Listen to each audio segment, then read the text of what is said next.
এদিকে নির্বাচনে কারচুপির অভিযোগ তুলে জাতীয় সংসদের বিরোধী দলীয় নেতা ডক্টর শফিকুর রহমান জানিয়েছেন, বিদ্যুৎ বন্ধ করে ৯/৬ করা হয়েছে। অনেক জায়গায় ভোট কেন্দ্র থেকে জামায়াতের এজেন্টদের বের করে দেওয়া হয়েছে বলেও অভিযোগ করেছেন তিনি। সন্ধ্যায় মিরপুরের ইব্রাহিমপুরে মণিপুর উচ্চ বিদ্যালয়ে ইফতারের আগে আলোচনা সভায় জামায়াতের আমির এসব অভিযোগ করেন।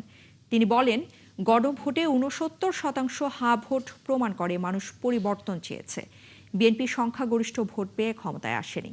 আগামীতে জীবনের বিনিময়ে হলেও মানুষের ভোটের অধিকার রক্ষায় সোচ্চার থাকার কথা জানিয়েছেন শফিকুর রহমান।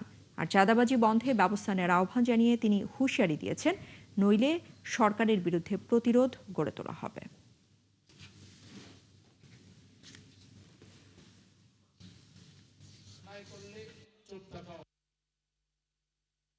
৬৯ জনগণ হা ভোট দিয়েছে, এইটাই তার প্রমাণ।